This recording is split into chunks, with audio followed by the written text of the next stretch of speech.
Votre esprit aura toujours l'avantage tactique sur vous. Il connaît vos faiblesses, il connaît vos points forts et vous guidera vers votre zone de confort. Nous devons programmer nos esprits pour obtenir un point de vue différent.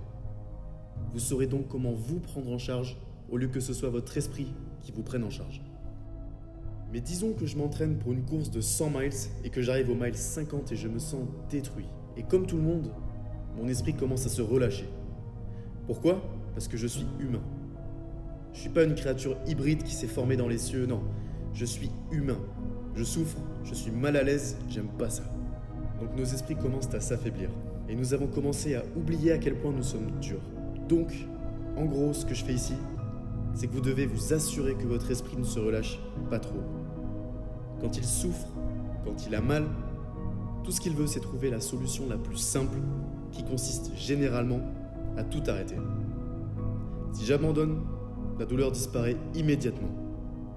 Vous devez vous donner assez d'énergie et de carburant dans votre tête pour rester un peu plus longtemps, à peine un peu plus longtemps, un pas après l'autre. La plupart d'entre nous ne commencent jamais rien à froid. Si vous allez à l'université, par exemple, vous devez étudier durement. Mais ce qui se passe à ce moment-là, quand on se parle à soi-même, lorsque nous échouons et que nous sommes dans le pire des cas, nous oublions ce que nous avons fait pour en arriver là. Nous oublions combien de temps nous avons travaillé. Nous oublions que nous avons passé des semaines, des mois, des années pour arriver là où nous sommes aujourd'hui, pour devenir cette personne, pour être dans la position dans laquelle on est aujourd'hui.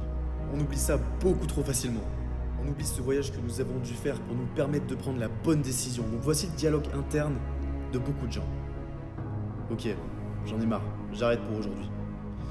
Je vais reprendre demain, je vais reprendre la semaine prochaine. Et puis je me souviens de ceci, j'ai couru 2000 miles à l'entraînement pour vivre ce moment précis. Ça on oublie. On oublie aussi le jour où on s'est levé à 3h du matin pour aller courir, ou quand on s'est levé tôt pour étudier, ou peu importe, ce moment de souffrance qui nous a fait avancer.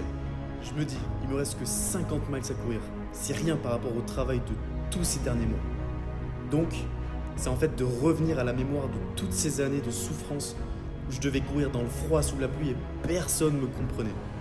Ou alors quand je devais étudier jusque tard le soir et j'avais aucune motivation, mais je l'ai fait quand même pour en arriver jusqu'ici. J'ai toujours voulu arriver là où je suis aujourd'hui et maintenant je vais démissionner ? Non, c'est pas possible. Donc vous devez vous souvenir de tout ça. Mais voilà le problème. Si t'as pas travaillé dur pour en arriver là, t'es foutu. Tous ces discours positifs, ça fonctionne pas si c'est un mensonge. Par exemple, si t'as un examen important et tu dis non, je vais réussir, et tu restes optimiste, positif, mais t'as pas travaillé une seule heure dessus, tu l'auras pas. Tu vas pas réussir, tu vas la rater. Donc le dialogue interne sans véritable travail, c'est qu'un mensonge. Le dialogue interne, c'est donc le souvenir de la lutte pour arriver à ce moment-là, ce moment précis. Et ça me dit, je vais pas arrêter. Pas maintenant, pas aujourd'hui.